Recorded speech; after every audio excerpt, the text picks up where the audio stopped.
isu Wahabi menjadi isu panas? Banyak sebabnya.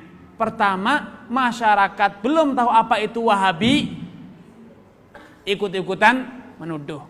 Yang dituduh emosi, kurang ajar. Sunnah dibilang Wahabi, Wahabi dibilang sesat.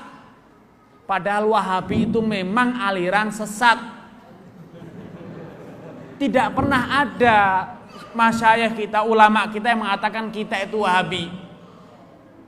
Syekh Muhammad bin Abdul Wahab tidak pernah mengajak umatnya, mengajak muridnya, siapapun tidak pernah diajak kita itu Wahabi. Beliau mengajarkan apa? Sunnah Nabi. Lalu dari mana muncul isu Wahabi? Isu Wahabi itu adalah yang pertama kali mengangkatnya adalah orientalis yang ingin menghalang-halangi dakwahnya Syekh Muhammad bin Abdul Wahab yang punya misi memurnikan ajaran Islam. Kenapa menggunakan Wahabi? Karena faktor kebetulan bapaknya namanya Abdul Wahab. Di sisi lain ada satu sekte, ada satu aliran yang berkembang di daerah Afrika. Pada awal sejarah Islam sekitar abad 2 Hijriah, ada sekte Khawarij yang hobinya mengkafirkan orang yang tidak berbaiat, orang yang tidak sekelompok dengan mereka. Sekte itu dikenal dengan sekte Wahabi karena sekte itu didirikan oleh Abdul Wahab bin Abdurrahman bin Rustum. Maka pengikutnya disebut Wahabi. Nah, sayangnya karena kebodohan emosional banyak orang mengaku, ya saya Wahabi. Kok cerdas sekali. Isu Wahabi itu yang mengangkatnya adalah orientalis, tujuannya adalah menghalangi dakwah. Lalu di Indonesia malah diaku, ya kami Wahabi. Nah inilah, karena dakwah tidak didasari oleh ilmu, didasari emosional dan rasa mantep, rasa menggigit. Ya, tapi yang dimaksud Wahabi kan saya. Nah, inilah cerdasnya kita. Orientalis itu sengaja membuat merek untuk kita, merek yang buruk. Orientalis apa maksudnya? Ya, itulah yang ingin Islam murni, itulah yang dituduh Wahabi agar nanti masyarakat, nah mereka Wahabi kan. Nah, Wahabi itu dalam sejarah adalah sekte sesat, cocok sudah. Jangan diikuti dakwahnya. Itu maunya. Namun karena emosional yang ada di sebagian pemuda tidak memahami. Masyarakat juga termakan isu oleh orientalis yang berkembang di media barat sejak abad ke-11 Hijriah. Isu itu sudah diangkat oleh orientalis Jerman. Isu Wahabi. Padahal kalau kita baca bukunya para ulama, Syekh Muhammad bin Abdul Wahab, murid-muridnya, sampai sekarang tidak ada yang mengajarkan, tidak ada yang dengan bangga mengatakan kami itu Wahabi kecuali di Indonesia. Hanya di Indonesia inilah ada orang yang bangga mengatakan dirinya Wahabi menggunakan bajunya orang orientalis. Orang orientalis buat baju ini nih, saya kasih baju yang buruk, baunya busuk, kotor, jelek. Silakan dipakai. Di Indonesia malah dipakai dengan bangga. Ya, kami Wahabi. Ada apa? Subhanallah. Ini emosional. Alangkah bijaknya kalau kita katakan kami bukan Wahabi tapi Muhammadi, pengikutnya Nabi Muhammad SAW. Tidak pernah saya mengajarkan Wahabi, tidak pernah saya diajar oleh guru saya bahwasanya kami itu Wahabi.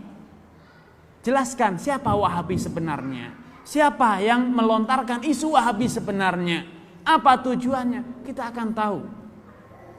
Namun sayang ketika yang berbicara itu tadi perasaan, yang berbicara emosional, yang berbicara adalah dhon, kebodohan, bukan ilmu. Maka isu Wahabi itu menjadi isu yang panas. Sehingga dimanapun kalau sudah Wahabi, itu telinga panas. Padahal seharusnya kita itu telinga dingin. Seperti dinginnya, awas pencuri. Tidak ada yang telinganya merah di sini. Tapi kenapa kalau dibilang, awas Wahabi, kenapa telinganya menjadi merah?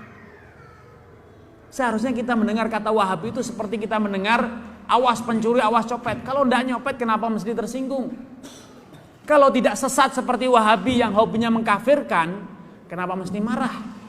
Kenapa mesti, ya yang dimaksud saya. Inilah namanya kita berbicara dengan emosi. Harus kita ajarkan.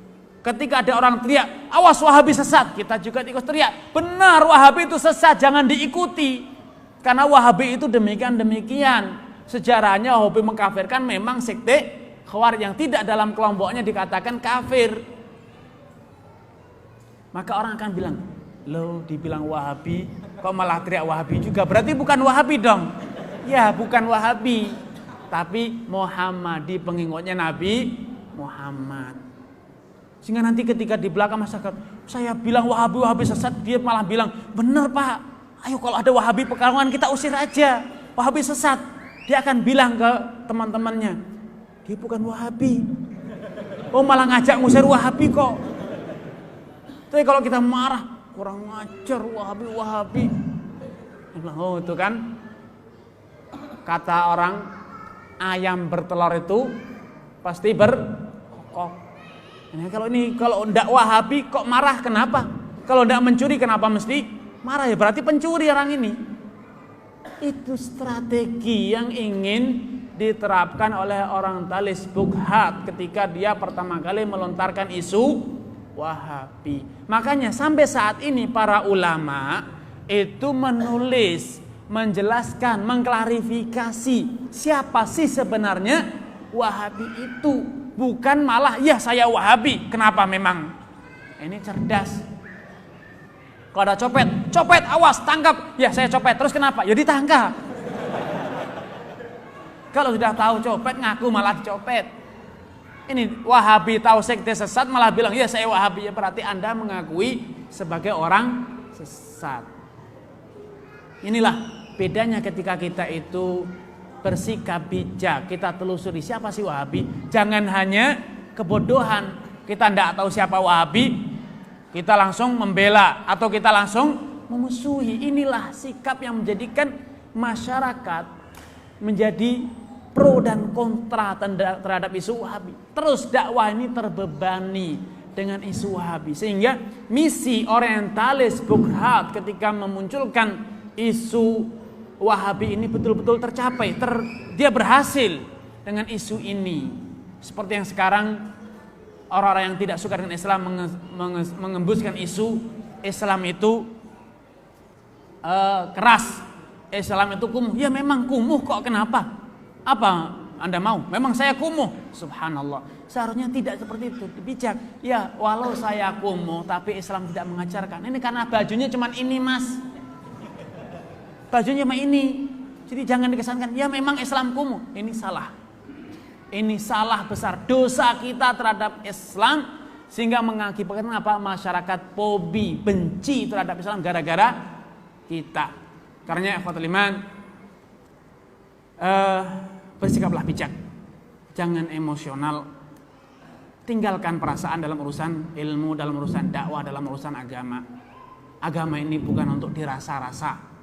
Masyarakat sering bilang rasa-rasane bagus ini Ustadz, jangan didengar karena rasa-rasanya itu bakso, gudeg itu ada rasanya Pak. Tapi kalau urusan dakwah, ilmu, nah ini ada tadi hadisnya, ada ayatnya, hadisnya benar atau tidak? Kalau tidak benar, tidak usah dirasa-rasa, salah. Kalau urusan ilmu pakai rasa-rasa, tapi urusan masakan ya boleh rasanya enak ini Pak, mantep gulenya. Gurih, satenya wah enak sekali. Itu rasanya kita pakai. Tapi kalau urusan makan tidak pakai rasa, urusan rumah tangga istri nangis tidak pakai perasaan, anak tidak dinafkahi tidak pakai perasaan, nah ini yang salah. Perasaan dipakai dalam hal sosial semacam ini. Tapi urusan agama, halal haram, benar atau salah, jauhkan rasa-rasa. Tapi apa? Dalilnya. Inilah sehingga isu Wahabi tidak lagi menjadi beban dakwah, tidak menjadi masalah. Mau orang teriak Wahabi, silahkan.